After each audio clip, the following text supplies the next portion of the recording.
Après une semaine sans épisode, mais où je me suis pris une rouste au JLPTN1 et où j'ai remis ma thèse, je reviens donc pour un épisode d'une semaine au Japon. Avec cette semaine au programme, on va faire un point sur les attentats au Bangladesh, on va faire un point sur la canicule aussi au Japon qui sévit actuellement, et pour finir on va parler space. Sur ce, c'est parti.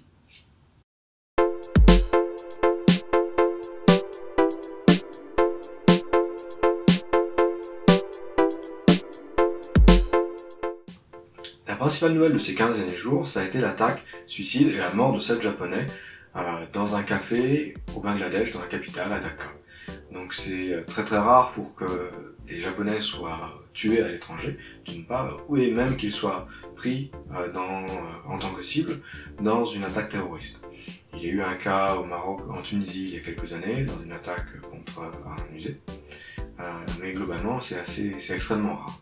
Donc, dans le cadre de cette attaque, une vingtaine de touristes étrangers, de travailleurs étrangers ont été ciblés. Et c'était un bilan particulièrement lourd, et c'était vraiment la population étrangère qui a été ciblée, puisque c'est un café qui, était très très populaire auprès de la population expatriée, d'autre part, et les terroristes, en rentrant dans le café, ont fait une prise d'otage, et ont tout d'abord demandé à tous les employés locaux de sortir, puisqu'ils ne considéraient pas comme étant leur cible les locaux, ils voulaient exclusivement cibler les étrangers. Pour le Japon, c'est aussi le retour sur le devant de la scène de tout l'aspect sécurité, puisque cette action elle a un impact des deux côtés de la balance. Ceux qui sont contre la révision de la Constitution sur les aspects pacifisme, donc la fameuse article 9, disent que du fait de cette volonté de la modification de la Constitution, les Japonais deviennent une cible de choix pour ces attaques terroristes, ou en tout cas dans toutes les attaques, les prises d'otages, etc. Mais de l'autre, pour ceux qui sont pour la révision de la Constitution, c'est aussi une pierre de plus à l'édifice, puisque ça leur dit, vous voyez, même à l'étranger, on n'est plus à l'abri, il faut que nous ayons les moyens de partir sur place et défendre la population locale.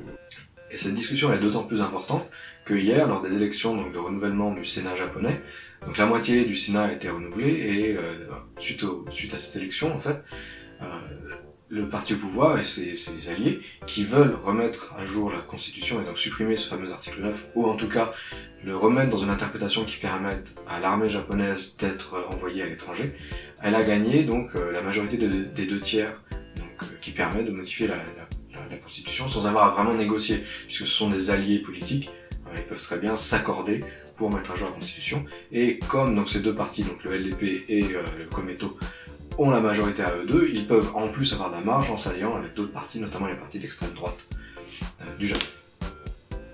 Donc c'est loin d'être fini, et maintenant on va revoir un petit peu ce sujet revenir aussi dans la discussion au Japon, alors qu'il avait été complètement étouffé auparavant, puisque c'est un sujet qui était très, très clivant, disons, au niveau de la population japonaise, et que dans tout le déroulé de la Constitution, des deux élections dernièrement, ce sujet a complètement été étouffé au profit des Abenomics. Pour le deuxième sujet de cette semaine, on va parler un peu canicule. Alors juin, c'est typiquement la saison des pluies, avec sur les 4 semaines, on a 3 bonnes semaines où il pleut à peu près tous les jours, pas forcément toute la journée, mais voilà, une bonne grosse averse tous les jours. Là, cette année, on a plutôt eu 3, 4, 5 jours de pluie, où il fallait sortir les parapluies, il fallait sortir les bottes pour certains, ou certaines, mais concrètement, il n'y a pas plu des masses.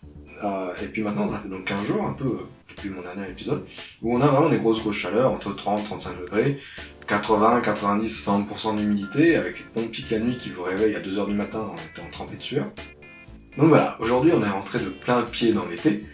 On a eu notre premier typhon donc, qui est passé au sud d'Okinawa, qui a plutôt frappé Taïwan et la Chine continentale plutôt que le Japon, mais bon, le premier typhon de l'année est passé, donc c'est vraiment l'été. Mais l'été est arrivé extrêmement vite et extrêmement chaud. Donc 35 degrés, on en est déjà à 6 morts dus à la canicule ou aux insolations, et plus de 2600 personnes qui ont été hospitalisées pour insolation.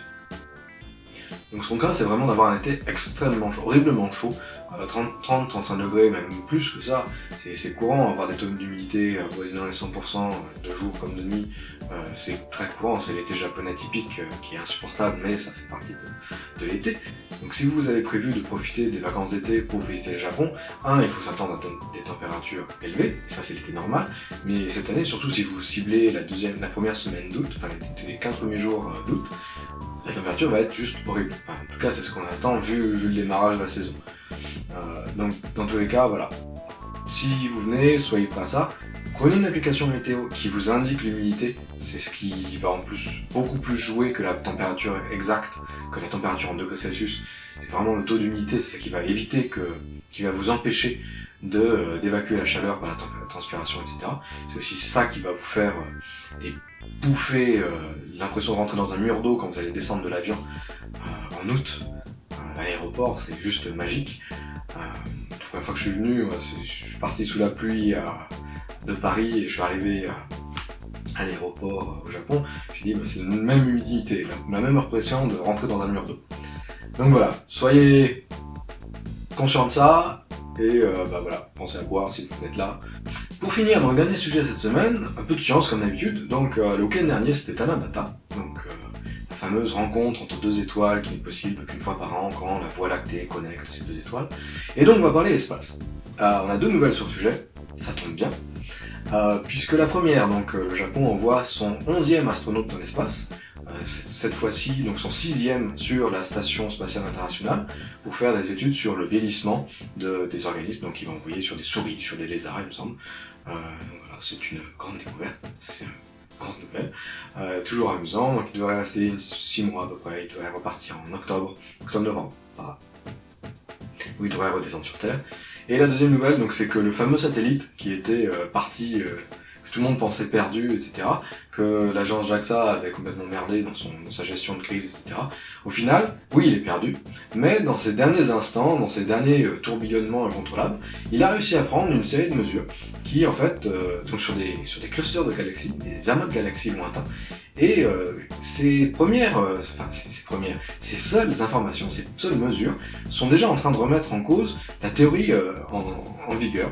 Le satellite est perdu, mais le fait qu'ils ont réussi à avoir quelques mesures qui permettent de faire avancer les théories, de faire avancer la science, etc., ça va sans doute motiver JAXA et d'autres investisseurs à sponsoriser, à investir dans Hitomi 2. Donc le successeur de ce satellite qui a été perdu, et donc de continuer, ou en tout cas de reprendre le flambeau ou de lancer de nouveaux projets sur l'analyse, etc., de l'espace profond, donc des galaxies lointaines, etc., et de faire avancer la science en général.